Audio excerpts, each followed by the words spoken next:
How's it going? This is the Zach arc. Fuck, sorry, I got discombobulated. Hambois. I was gonna ask Joey. You said you wanted to be on. Did you have much to say on the topic, or did you just kind of want to bounce off? That's kind of what I was gonna do. I already know Zach's story a pretty good bit. He's explained it to me a couple of times, but I kind of wanted to cover it because he's not just because I feel like it's the virtuous right thing to do, but since I kind of have established this platform, I definitely want him to say a story because it's important. I'm not sure exactly how much I have to say on institutions being corrupt like this, and the victimization of males with regards to all this like sexual assault and everything. I don't really know what to say about all that. I don't know what the statistics are, but I don't know. Do you have anything to say about that? Or, like, I actually first talked to somebody about like marital laws being extremely unfair and stuff like that, and he's like big into MGTOW, and I had this conversation with this guy at BronyCon last year, and next year is my last year. Heyo. Anyways, yeah, no, I don't have a lot to say because I'm fairly new to the topic. But I'm fine with bouncing off of Zach and, asking questions and whatever the heck comes to me. Let me clear my throat! Oh, jeez. Kick it over here, baby pop, and let all the fly skimmies feel the beats. I'm sorry, Beastie Boys. It's okay. Welcome to the Hambois podcast. I am your host, Super Plectrum, the gayest name on YouTube. And today with me, I have Joey, the Indefatigable. That's What's me. Up, Joey? That is not his name. I was here. But I wasn't here. Now I am. Heyo. I have no idea how John's gonna edit this. It's probably gonna be the stupidest fucking sounding recalculous shit ever. But once again, I am joined by my good friend Zach Freeman. Hello. How's everyone this evening? Doing fantastic. At the very least, I hope we're all doing fantastic. We're about to delve into some heavy issues, so maybe afterwards, maybe not so fantastic. But we're doing, I suppose, as Joey said, we're doing the Zach arc.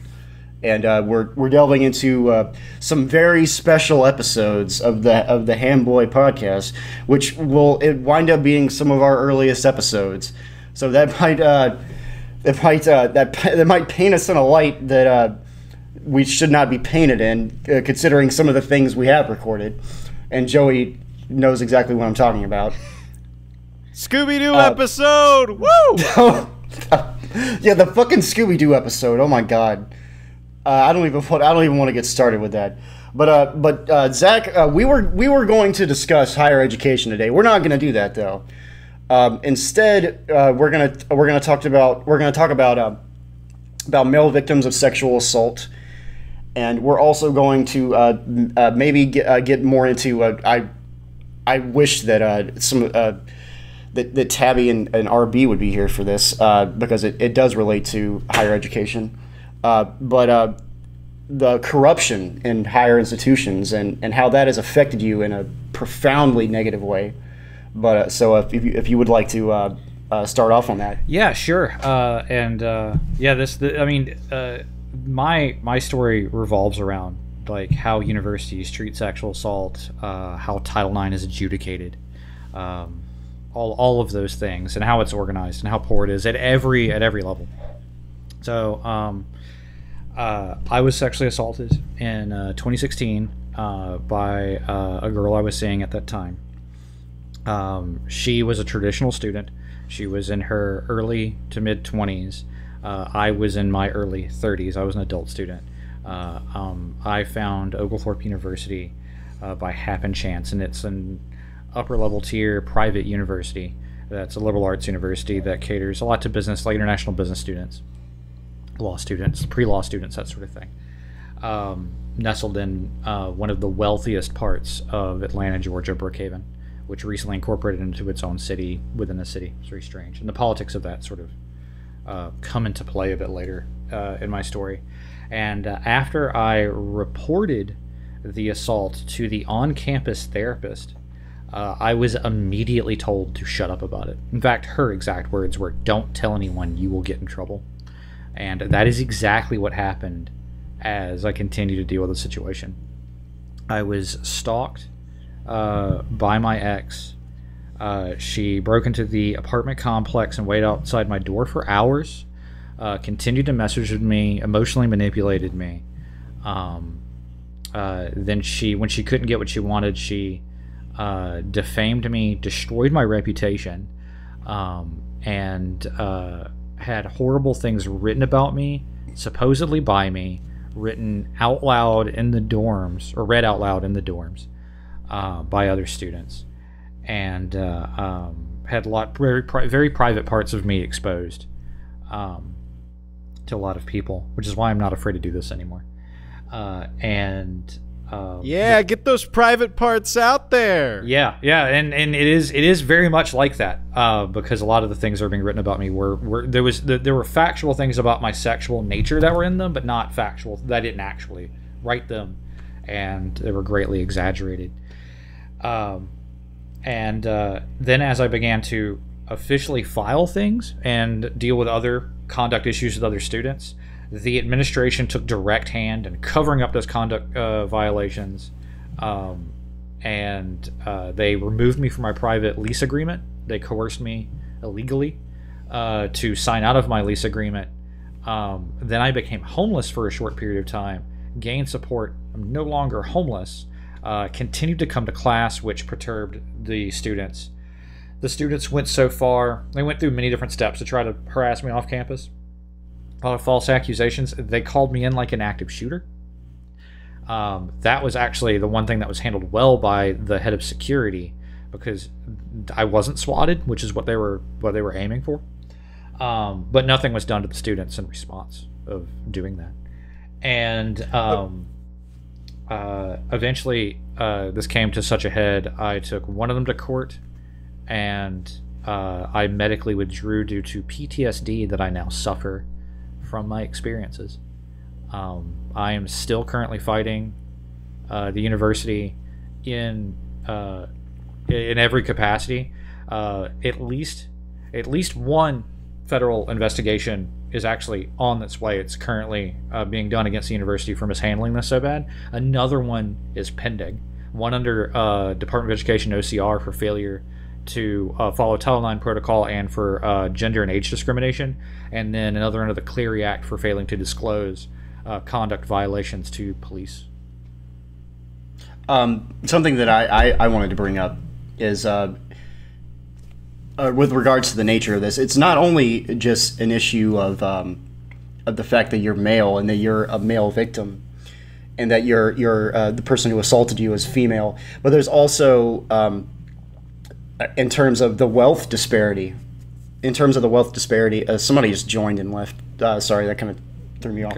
In terms of the wealth disparity between you two, that's also had a profound impact on this too, because it seems to me that because this person seems to have some sort of influence. Yes. Sorry to interrupt. You're absolutely right. My attacker, her parents are both wealthy and very well connected. On top of that, one of the times I was dealing with the issue both of my homelessness and like how I was being mistreated with the dean of students at Oglethorpe, she said to me, and I quote, "With what attorney can you afford to do anything about it?" I mean, classism is a huge part of it. And you're also right, it's not just that I'm male and older. There are other victims from Oglethorpe, too, that were female. And it's the more traditional story that you typically hear that were also buried. And while I was directly, like, they told me because I was male and older, they had no, what was the word they used? Trying to think back.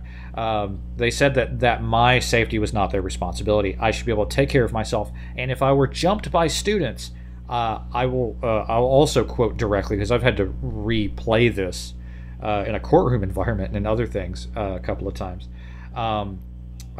If the students jump you, you should take it. You're a man. You should be able to. Jesus. Yeah. Do not fight back. We'll get you for fighting, and you'll be kicked off campus. So, yeah, but it's not just that. I mean, I've definitely been discriminated on those grounds, but there are other victims too. And when I was popular, because I was actually really popular on campus for a time, other victims would come to me because I was an older student, and there were fewer of us, and I was there all the time. I was a full-time student. They would come to me with these issues, and I'm like, so what is the administration doing? And they're like, nothing. I didn't necessarily believe them that the administration was doing nothing. I assumed that their youth didn't know how to like properly fill out like police reports and stuff like that. So I took them to do that, and then nothing would be done afterwards. And I contacted them later, and they were like, no, I was told to bury it or I wouldn't have a future there anymore. All these wonderful contacts the university creates for students that it's very good at, the academic half of it is amazing, will be cut off from them permanently if they didn't drop the case. And in almost all these cases, the perpetrator was wealthy and well-connected. Right. Subsequently, just following up on that, have any of these people that came to you for assistance and maybe to try to, fill out police applications or to try to seek the help that they needed, have they been successful in any regard? Absolutely not, and they're very afraid of the university. Some of the other documentation I have are students that are just afraid to talk about it. I have one person who worked for the school newspaper, came to me wanting to write a story about what's going on, and then emailed and said, no, I've been told they'll take away my scholarships if I continue to write about this, which is illegal, by the way. It's actually a regulation violation for them to do that, and a First Amendment violation. But they absolutely have, and it's not just in this case. Other issues like the food poisoning problems that were at the university that I have been on the news to talk about. Cobb County health officials say nearly 24 students got sick at Oglethorpe University. They don't yet know the exact cause. They do think it's something passed from student to student and not from the food in the dining hall. Channel 2's Carol Sparge is live at the campus in Brookhaven. But Carol, some students do not agree. They are signing a petition and asking for dining hall improvements. Well, Jovita, it's quiet right now on campus because they're actually on spring break this week. Oglethorpe University says while the students are away, there is a deep cleaning going on for 2.5 days behind me inside the kitchen and the dining area. They are also addressing other concerns that students have about the dining hall. Some Oglethorpe University students say the only dining hall on campus has undercooked food and dated food. I've personally picked up rotting pears from the front of the cafeteria. A lot of my friends have gotten sick.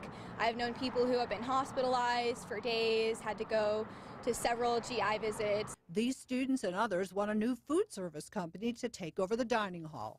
They've had food poisoning problems? Link in the description, by the way. I will put that in the description of this video. Yeah. Link in the description. Yep.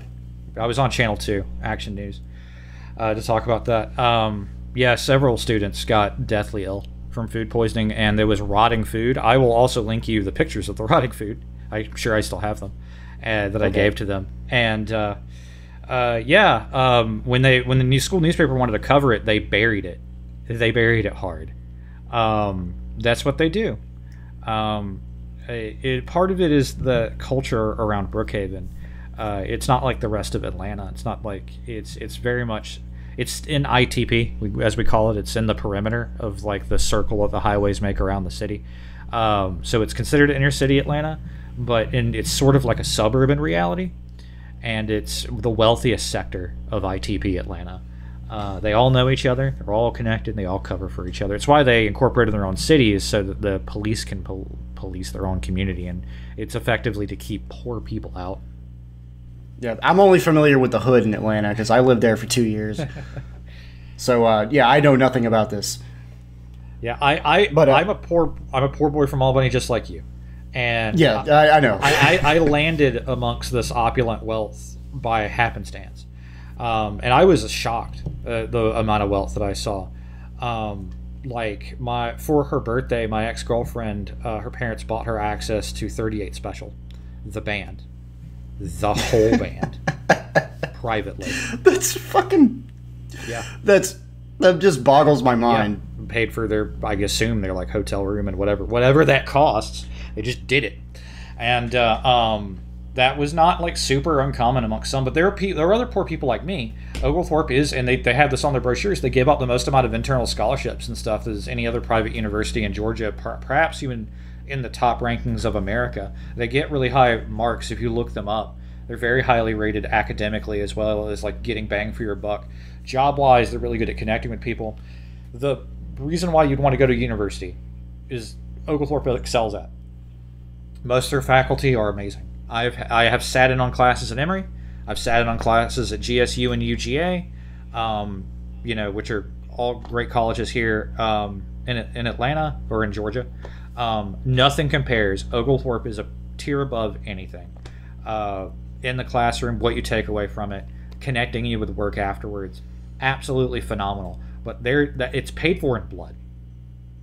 Straight. Oh, I was actually about to ask you. It seems like you have a lot of really good and really bad things to say about university. We called the university Hogwarts because it looks like Hogwarts. The history of the university goes back to before the founding of Georgia, like the founding of the Georgia colony, and the newest one, or the newest iteration of it, is from the 1800s.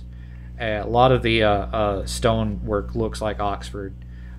There's some renovations in the 20s, very 20s feel inside some of the buildings. So there's a lot of history there. And it feels like you're at Hogwarts, and it's kind of small, and everyone knows each other, and everyone knows the professors. And you get this wonderful one-on-one relationship with all your professors, and that gets you to be directly connected. Like, I did research on a piece of Japanese art that connected it to the Song Dynasty in China, where the artist had actually, like, copied a Song Dynasty, not one for one, but had greatly inspired by a specific Song Dynasty piece, did a presentation on it that was sent to the owner of this piece of art that was on loan in our museum. The owner loved it so much, had it donated permanently to the university's collection, and to celebrate that, the Japanese consulate general and members of Shinzo Abe's cabinet were invited to Oglethorpe for a sake tasting in honor of that transfer and other things, and I got to meet them and other heads of state there. It was an amazing experience you couldn't get at any other university. Like, it would be so hard to do that, even at like an Ivy League, to be able to like rub enough shoulders for that, and I was able to do that. That's amazing. So great.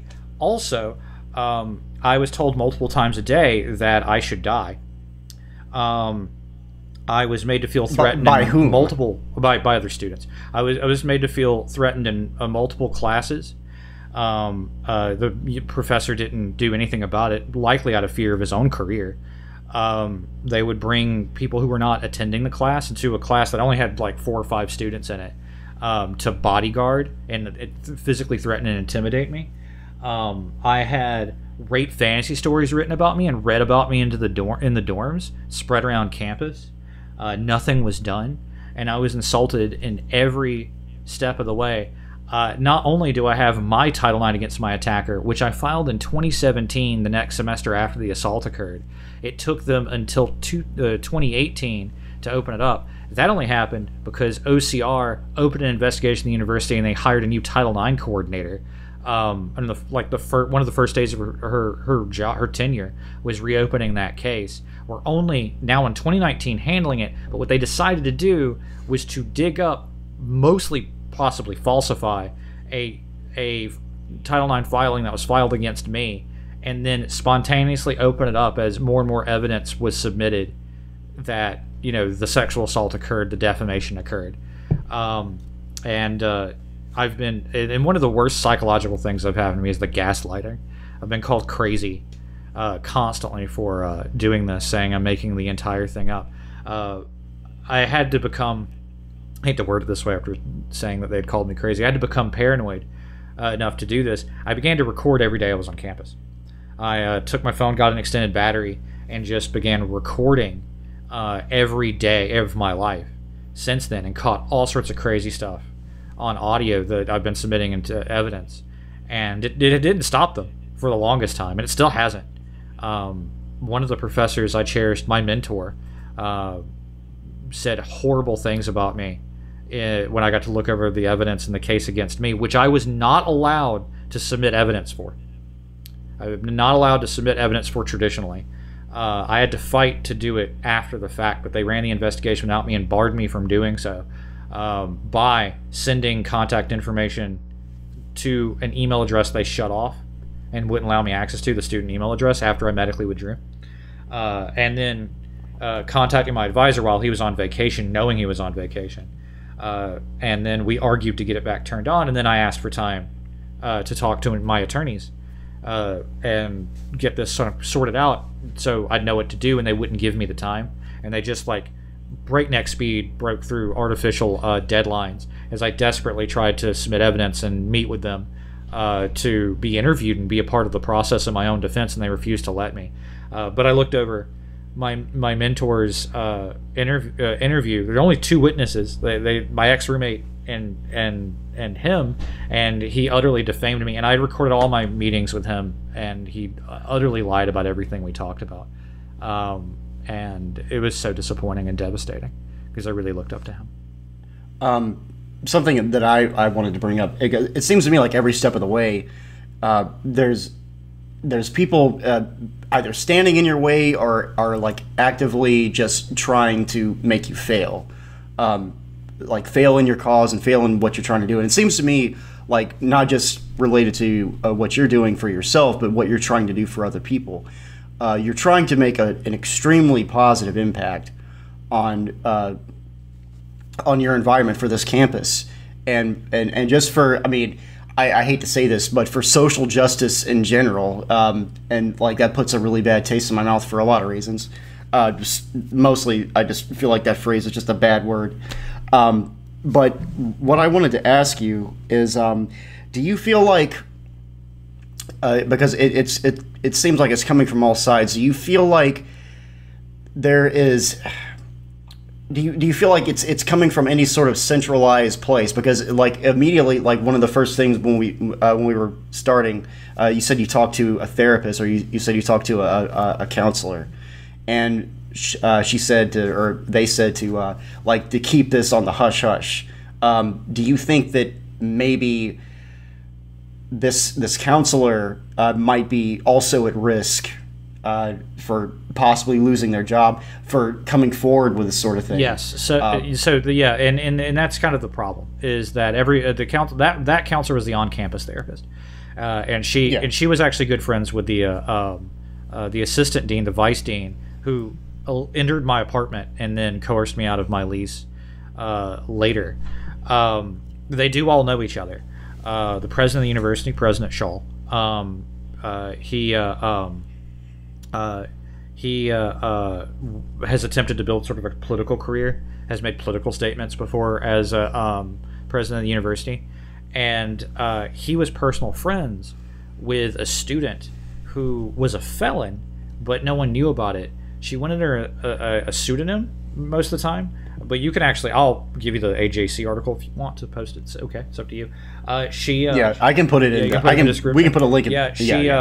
She committed a vehicular homicide and killed a mother. She was high and wanted to commit suicide. Shaw personally knew her father. Her father went to law school with the DA.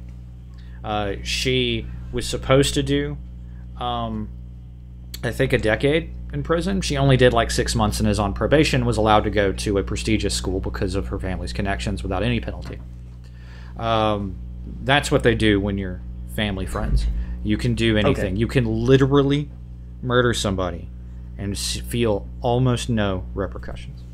So there's a lot of ties between these different people who are involved with the faculty, the families, the various people who are basically giving money to this university and are providing a sort of a veneer of like cosmopolitan sort of a nature. Like we have, these rich people and these rich students coming to this school, and we have these rich people backing us, these very well-to-do people, and they seem to be trying to cover each other up. Yes. And okay, so like going back to what I was saying earlier, do you think there is any sort of central, maybe not a person, but maybe a group, a centralized group, where all of this might be trickling down from? Yeah, it's definitely from President Shaw down. Some of the members of the board. Again, it's kind of like an inner family of people that are sort of connected. And if you're wealthy enough and you donate enough money, that's or can, that it gets you into that circle kind of fast.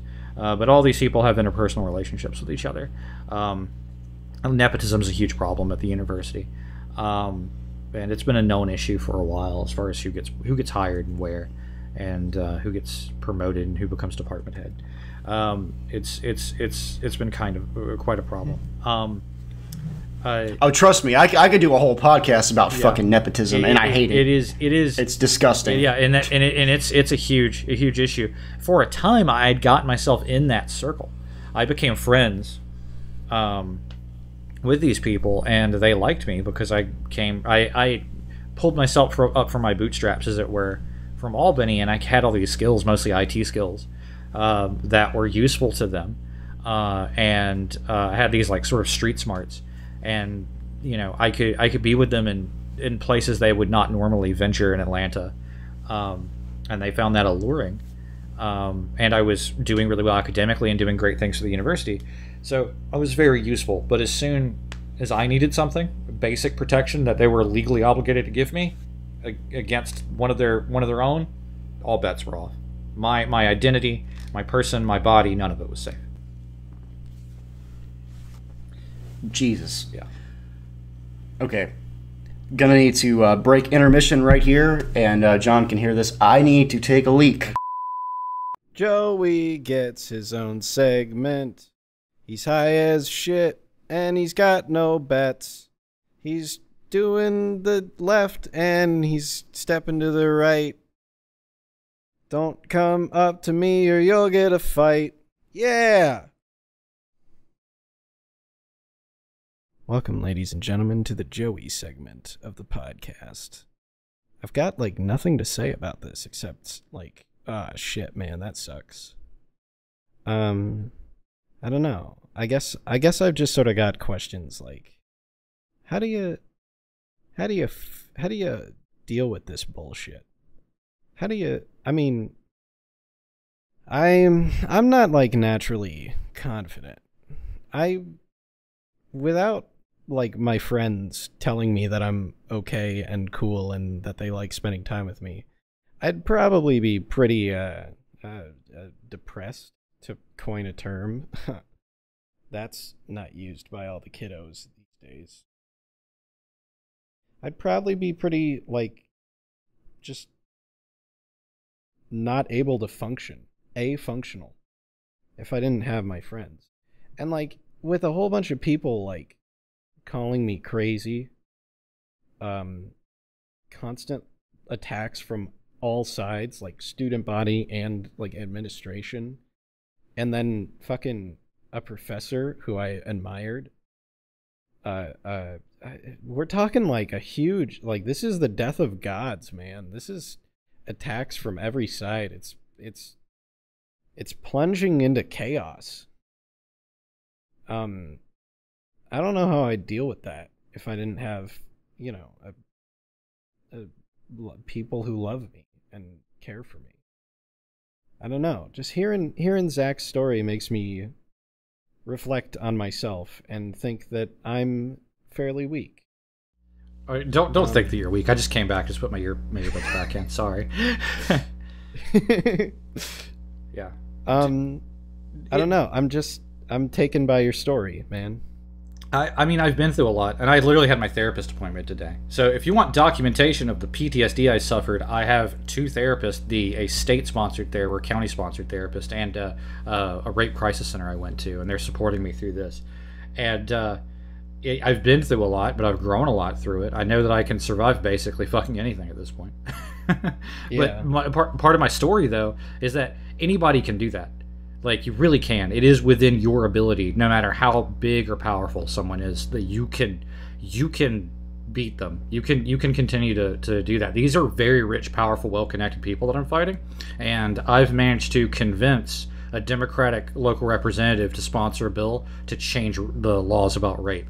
And I have managed to get a federal investigation going on the university that looks very likely that they will lose at this point. So I have been able, from nothing with no resources and actually homeless, to levy blows against these people. Damn. Mostly I was smart.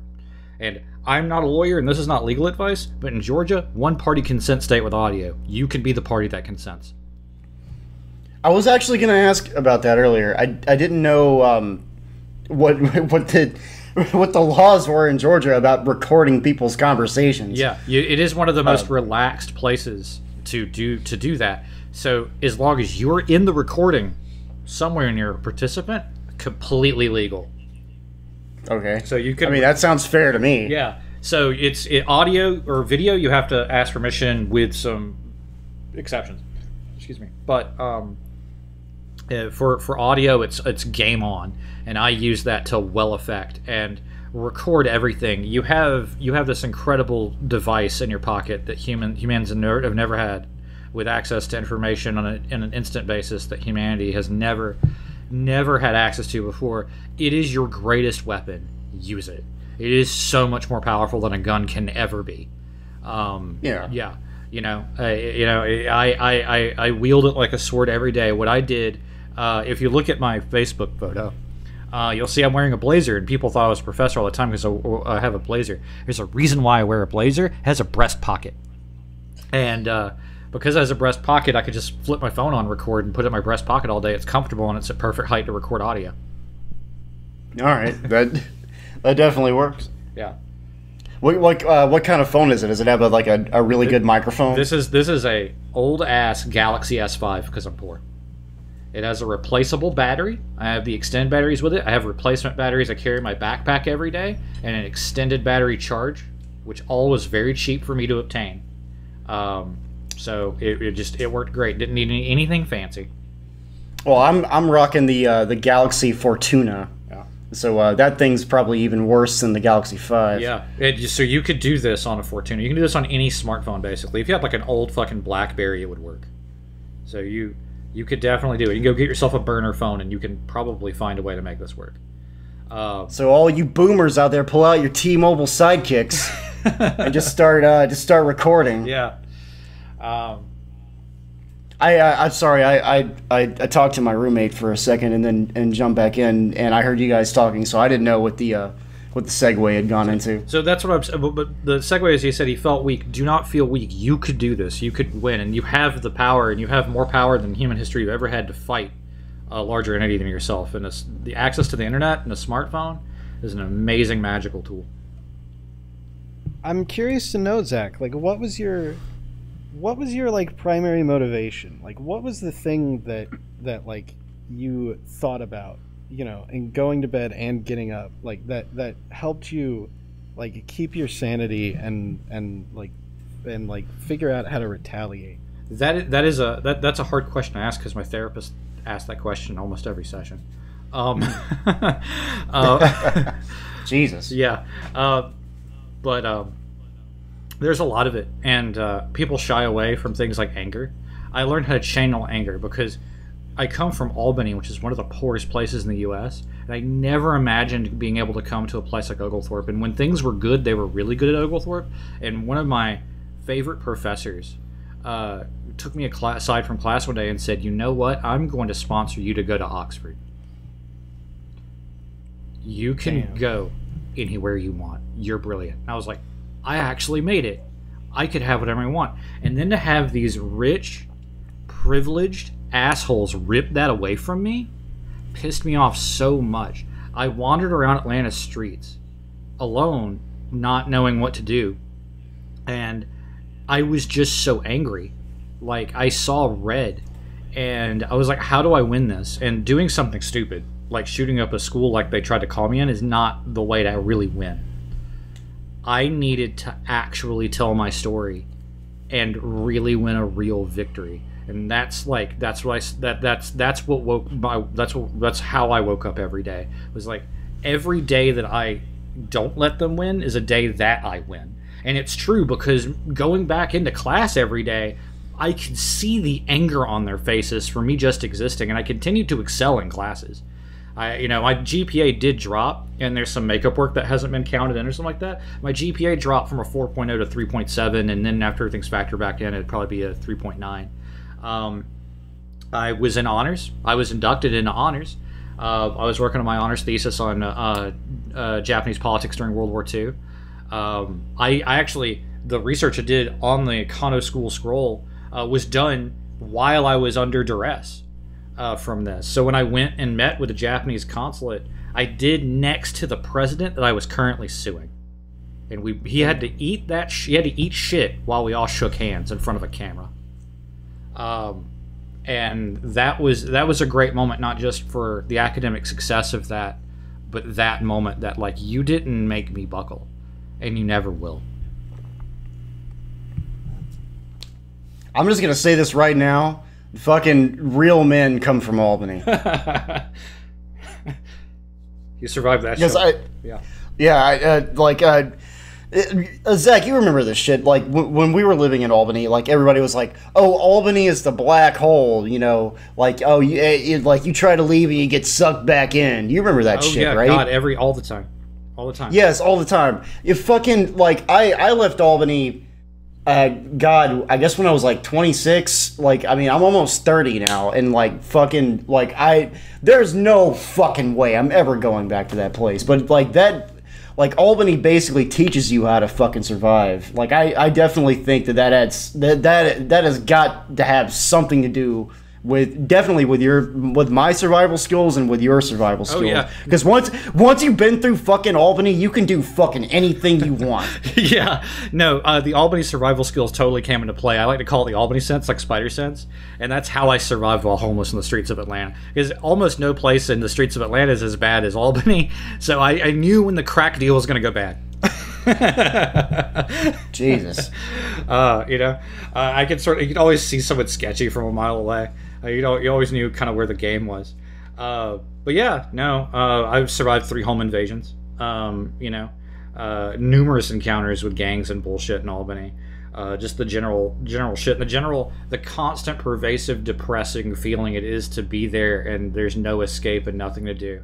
The everyday grind. And humidity. Yeah, like the literally just being alive in Albany for a day, like surviving Albany, just being alive in there. Yeah. Like how we used to go over to Tim's place, and like he lived across the street from that fucking crack dealer. Yeah. Who would come over all the time. Yeah, I remember. You remember Kendall, right? Oh yeah. Oh yeah. Fuck, I don't know what he's doing nowadays. He lives in Atlanta. He's making 6 figures as a software engineer. Really? Yeah. Holy shit! That's fucking awesome. Yeah. Holy shit. Yeah, he also made it. That's fucking dope, man. Yeah. I remember. I just remember me and you and Kendall and I don't think Don was. Don would never fucking hang out with us. No, he's very much a recluse. I speak with him occasionally, but to speak on Kendall's, to talk up Kendall. Kendall's actually one of the places after I was on the street for a while. He gave me shelter for a bit.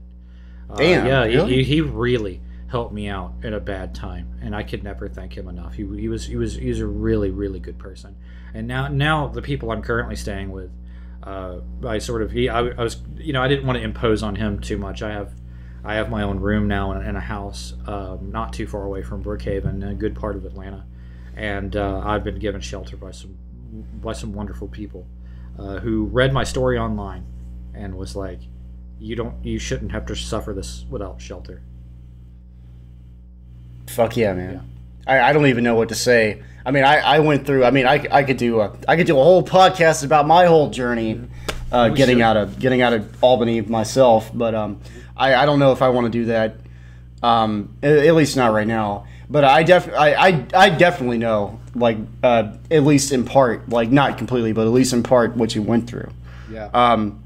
The only big thing that I want to ask you. Is like where do you see all of this leading?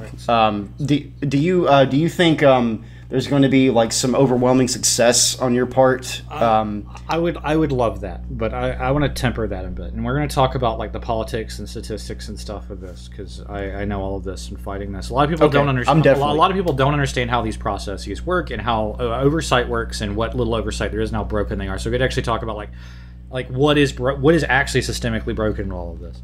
So here's the deal. I'll give the bummer news first and then temper it with other things. The bummer is I have this Title IX, the false Title IX that's been levied against me by my attacker, which as per rules and regulations actually shouldn't exist for multiple levels. It's very likely because they're going to say whatever they want. They've already done it with one of their Title IX against one of the other harassing students. They'll make whatever determination they want. After an internal appeal that goes to the president of the university, who's just as corrupt as we've already talked about it, at this point. The Title IX sticks with you forever, and there's no appeals process and nothing to do about it. So it's very likely that it'll be difficult for me to pursue my academic career, regardless if I win anything else. There have been people who have successfully sued major universities because they were totally and utterly wronged, and that still doesn't go off their record. They've won millions of dollars, and their stories have been told to few people who will tell it, and it doesn't win anything. So my hopes and dreams of becoming a Ivy League or a high-end university professor and a professional academic may actually be over. But the silver lining is that I actually don't care about that as much anymore. This fight that they started is what drives me now, and I would now much rather not have that and change this broken system and how this works than lie about what happened and to get a degree. I would never be able to take that job and go in every day and enjoy it and be enriched by it if I knew it came at the cost of every one of the other students that I would be charged with. I'm charged with their safety and know that they're fundamentally unsafe. I would make me a horrible professor if I knew that that could happen to any of my students. And I have been a teacher. I've taught classes as part of my honors work, and I taught ESL to refugees, and I know the importance of the safety of the kids and other students that are under my charge, and I couldn't live with that. So I'm okay if I don't get the title and the fancy piece of paper if it means making it safer for everybody else. But so here, go ahead. If I could jump in, I think like that kind of spirit lies at like the heart of the problem, is that like you're sacrificing a lot to go through with this, and it's difficult to make that sacrifice, to like throw away your any like potential career opportunities or something like that to be able to do the right thing, to try and embody justice in the world. And I think that like that's sort of like the vice that lies at the bottom of every person that's wronged you, is that they have this difficulty with doing something that's harder, with doing something that's sacrificial, and so they take the alternative route, which is to fuck you over. Right, and you are exactly right. In fact, you speak to exactly what I went through Wednesday as I read my mentor's witness statement that was full of falsehood. Was that you're right? That's exactly what he did. I know what he's threatened with. He's threatened with the ending of his entire career, his whole life. He's an academic professor. He's a teacher at heart. He's an amazing teacher. My God, not only is he knowledgeable, he was an amazing human being. But I get that. Like, he literally has to make his car note. He has to pay. Even at the high levels of that, you don't make as much as other high-end professions, especially not for the amount of education you need to be an academic scholar and a professor at that level. And all of that was about to be threatened with being wiped away and being blackballed from that. So I don't have the level of anger that a lot of people would, because I understand what he was threatened with. I still think he made the cowardly move. It was still his responsibility to my safety in his classroom and out of it. And it was the wrong thing for him to do. He should be standing with me. And he has privately spoken to me about these injustices. He has talked to me about this happening to other students and how disgusted he is with it. At the end of the day, he didn't step in and try to stop it. I mean, he could have. But you're absolutely right. But if I'd like to move the conversation to a slightly different direction. So yeah. Our audience might be asking, so how does this Title IX process work, and what is this like? And you're about to be horrified at every level. So from the victim and the accused side, it is absolutely broken. So let's start with what Title IX is, and I'm going to blow everyone's mind. Title IX is regulation for sports. Most of the documentation, yeah, right. Most of the documentation deals with regulations with sports equality.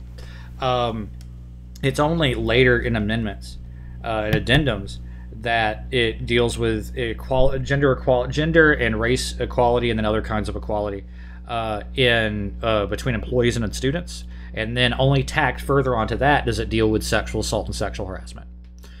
So you're dealing with a piece of legislation that has had stuff stapled to it and stapled to it again. And some of the overarching problems with Title IX are difficult to get to step away from, because if you actually roll through it, there's like stuff for regulating like women's volleyball in there. And yeah, and it's stuff like for, you know, so many dollars that are invested in, like, you know, sports that are male dominated, women's sports are also available for equality and stuff like that. So it's difficult to just rip apart the whole thing, because other cash cows for universities and other good programs for women and other people are also ripped apart by it if you just threw away the baby with the bathwater. The problem is the baby should be thrown away with the bathwater at this point, because the entire system is broken. The Title IX process, you are not allowed to have an attorney speak for you. You can get a Title IX attorney. They can advise you, but the complainant, it's the burden of the complainant, the student, the victim, to bring it against their attacker, the respondent. It's entirely on them. They get an advocate, which is a person picked within, or can be picked from within the university. But that person is probably not professionally trained in this. They're probably, like in my case, is the master librarian. He's a great guy. But, you know, and he has experience doing this before, but he's not a lawyer. And they can't speak for you either. So all the evidence, the opening and closing statements, questioning the witnesses, that's on you. And it's like that both ways. It's like that for the accused as well. Do you know why it is that this is set up this way? Like, what historically led to this? It's just a clusterfuck. It's always been a clusterfuck. So we went from, because there's a moral hazard at play here. Universities are, by and large, private institutions that are in it for the profit motive, or at least are now in it for the profit motive. They don't want to hurt their image by any of this happening, like, you know, anybody knowing about it. So you should just bury shit. That's why the Cleary Act exists. They would just, if something bad happened, they would just get somebody to hide the body. And this was supposed to be meant to fix this problem, but it doesn't. It has been tweaked, lobbied, and sort of destroyed internally by the Department of Education and universities that had their hands in the cookie cutter, or hands in the cookie jar. It's made almost explicitly so it's such an ordeal that nobody would want to go through with it. And it's sort of like a casino, in that the house always wins, because the university gets to look at everything and has full unrestricted access. So in my case, with the university fucking me over so much, their impetus for continuing this is they get infinite free discovery of stuff that's related to a case I could use against them. And it's so beneficial for them to do that. And then they could just line up 3 employees at a tribunal, tell them privately to go, side our way no matter what fucking happens, and then that's it. You're fucked. You know? And there's nobody with like a vested interest to stop this from happening, like besides like small fries like you. The dear colleague letter dealt with victims, attempting to make universities take responsibility for that, but now it's been weaponized. And there are also many people, a lot of them are on like the right side, you know, of political spectrum, but in this they are correct. It is brutally unfair for the accused. They have almost no rights. They have very limited access to evidentiary discovery. They can be blackballed out of being able to submit their own evidence fairly easily. And oversight is almost non-existent. I got OCR to investigate on my behalf. That is lucky. So I've been in contact with Andrew Miltenberg and Mark Hathaway, which are the top like Title IX attorneys in the U.S. I've had conversations with them, and when I got OCR to open an investigation, I got a phone call from Mark, and it was literally like, "How did you get that?" So this is a guy who has successfully sued major universities for fucking over people who've been accused of Title IX. Like, that's how he makes his bread and butter, and he had almost never seen that. That's how hard it is. Do you know how you get that? Anybody else who listens to this who's falsely accused? Wear a microphone every single day. Live in full paranoia. Trust absolutely no one. That's what And you have also live in Georgia. Yeah, live in Georgia. That it's legally admissible for you to do that. Except don't live in Georgia, because Georgia is fucking terrible. Well, Atlanta, I will vouch for Atlanta being an amazing place. Oh God! I mean, maybe you. I mean, okay. Maybe for you. I've met really good supportive people here, so that's part of the deal. I mean, you saw the house that I lived in. Yeah. There are horrible parts of Atlanta, and there's the dark side that is the wealthy part as well. So like every place has those shady areas.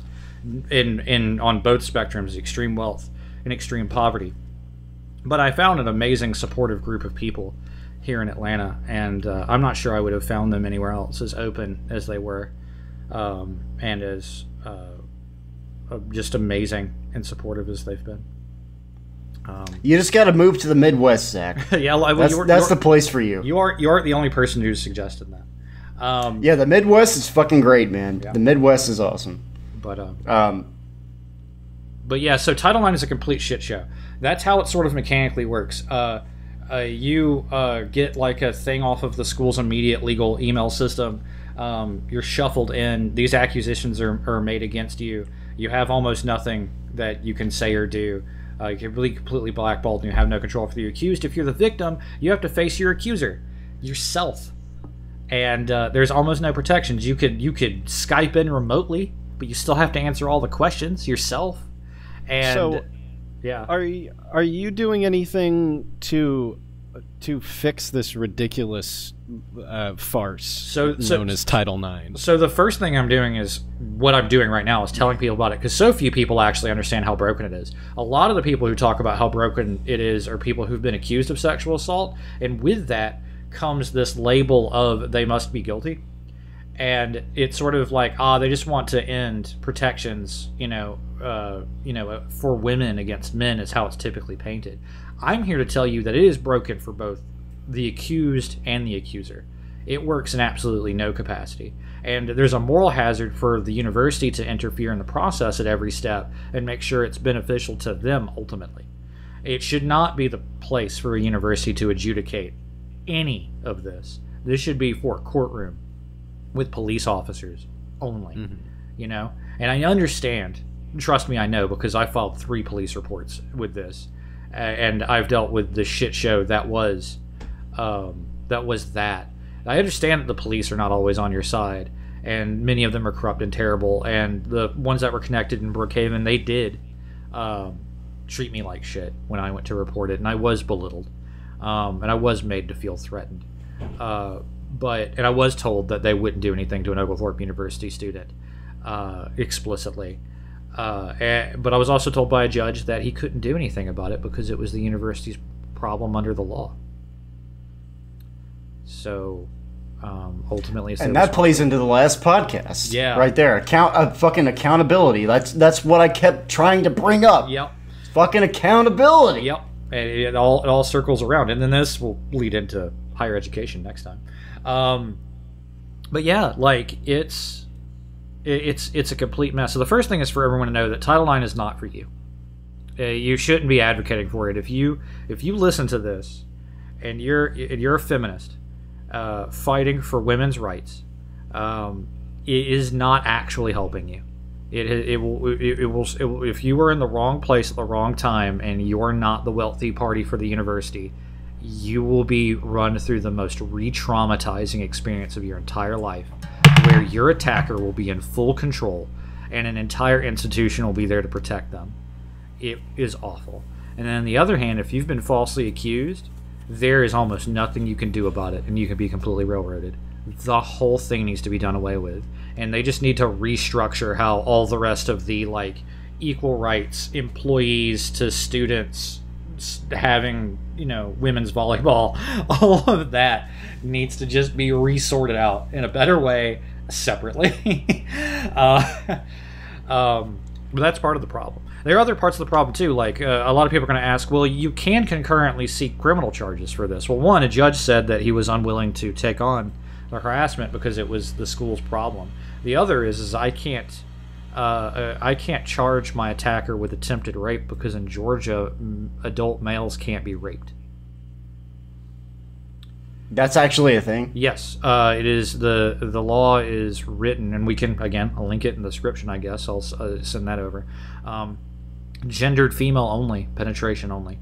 So there are a myriad of other laws that you can be charged with, but if a woman has... Wait, is it rape if you're a guy and another guy tries to penetrate your ace hole? Sodomy is what they'd be charged under. Yeah, it's fucking Puritans. Yeah, I know, right? It's so broken. It's bad for everybody. And I want this solved for everyone. And if you're transgendered, you're just totally screwed. Like it's not. There's nowhere for you to fit into any of the binary wording in any of the laws. But yeah, so the most I would be able to charge my attacker with would be sexual battery. It has a maximum of 5 years.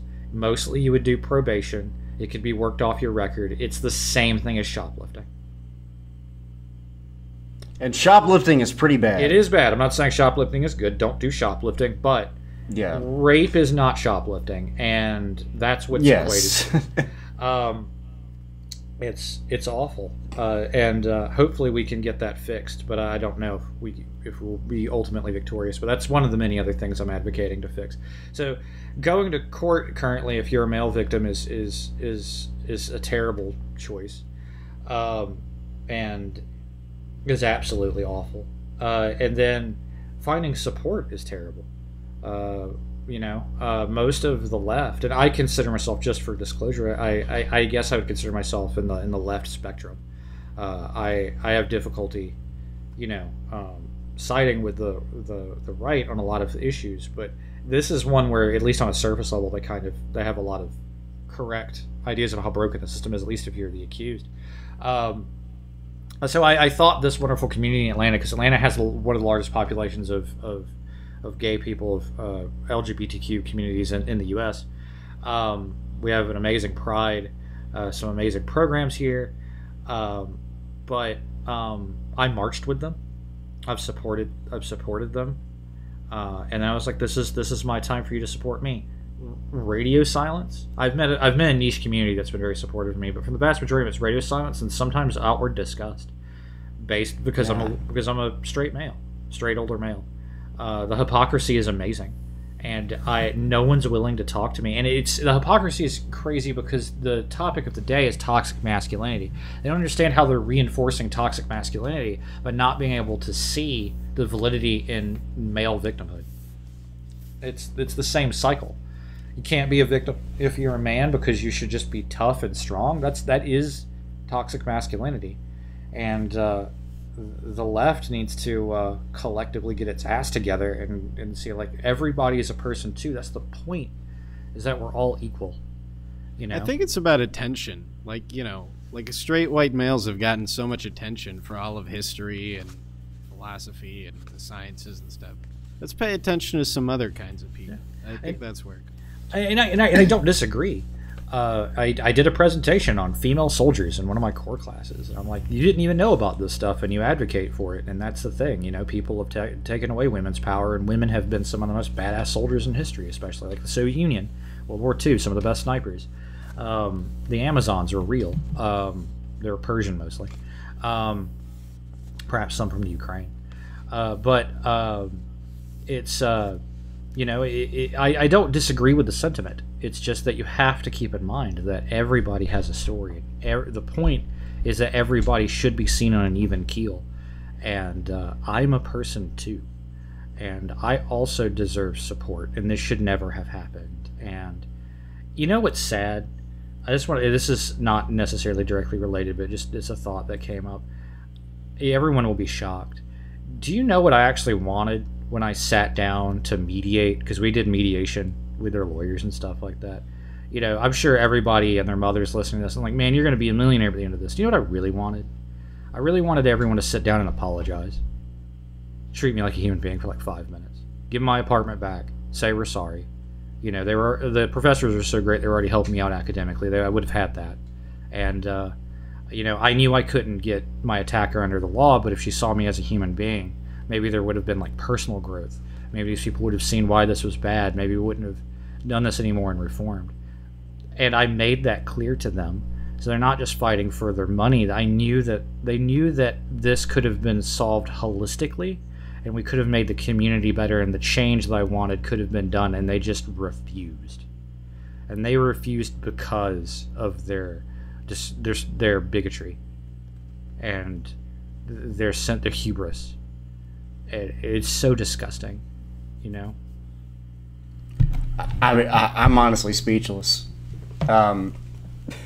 Jesus fuck. Like, where do you think these people come from? Extreme. Like, what do you think? Extreme. No, I get that, but like, what do you think facilitates that? Like, how do you come like? They're in this extremely liberal environment, which college environments tend to be mostly liberal. Would you agree with that or not? Oh yeah, no. Oglethorpe is incredibly liberal. It's probably the most liberal bastion and the liberal bastion center of Atlanta, which isn't. It's Atlanta. Georgia is known as a deep red state. Atlanta is weird. It is like more liberal than some of the most liberal places in the U.S. It's kind of the reason why I like it that way. In the center of all of this, and Oglethorpe is probably amongst the most liberal in that regard. We just had a chief justice, I forget her name. Mine just blanked. She was just a speaker there, and one of the most liberal judges we've ever had, justices. So it's definitely a university for that. And the problem is that regardless of the label that you want to give yourselves, if you think you're fighting for social justice, a lot of people do it just for the validity and the attention and to give themselves a better image to cover up for the horrible ways they actually earn their money. You know, how vested they are into Coca-Cola. I might not be speaking directly to a specific situation, or perhaps Chick-fil-A. Oh, God. Yeah. Chick-fil-A, who is a hard right-leaning company that has given money to Pray the Gay Away stuff. The CFO of Chick-fil-A, I think he was also the acting president at the time, sat on the board of Oglethorpe for a while. It was rather disgusting, and no one batted an eye at that connection, so long as they all got to have their photo op as a part of the OU community to support trans rights. And there were trans students there, and their stories are valid, but it was paid for by Chick-fil-A. And it was done. It was done that way. Hey, man. Yeah. I like Chick-fil-A. Yeah. I eat Chick-fil-A sandwiches. You know, Those are some pretty good sandwiches. They do make good sandwiches, but I won't respect a company that doesn't know how to make one on Sunday. You gotta respect them. You just gotta eat their good food. I don't know if anyone just heard my girlfriend who's laying behind me. She just promised to make me sandwiches on Sunday. Oh, God. She's an amazing cook. So, yeah, no, I agree. I like the Chick-fil-A sandwich too. But they're, you know, these are people who will rail against how evil Chick-fil-A is, but they will totally accept their money. You know, the hypocrisy is so blatant and so terrible, and it's horrible because I agree with the surface level of their message, but they don't actually follow through. And again, part of it's hollow. It's hollow because it's just image control. You know, we're not to cut you off, Zach. We're getting a little bit off topic, and we're also for me we're hitting that hour 10 mark. Right. That's true. Basically, if you had any final points you wanted to go ahead and put in, because I don't want to make this too extraordinarily long. It's okay. Totally understand. If I had a final point, it's anyone out there who's going through this, you're not alone. 1 in 6 men are the victim of sexual abuse. If for any other sexual assault victim out there, you're not alone. And don't necessarily trust the employees at your university to protect you. I know this sucks to hear. You have to find the strength within yourself, but you totally can. You totally can be your own advocate, and you can absolutely survive this and fight. That is what I like to call a final thought. Yes! Guys, help! Bryce is I was trying to turning peek. into the I was Hulk. trying to peek my audio on purpose because I've been He's a watching like maniac.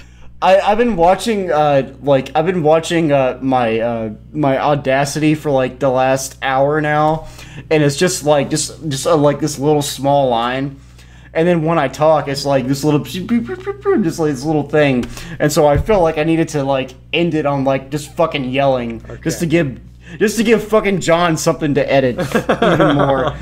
Okay, that's fair. On that note, I'm going to spend some time with my girlfriend. Thank you guys for having me on and listening to me. We'll talk about more of this later and whatnot. But thanks for having me.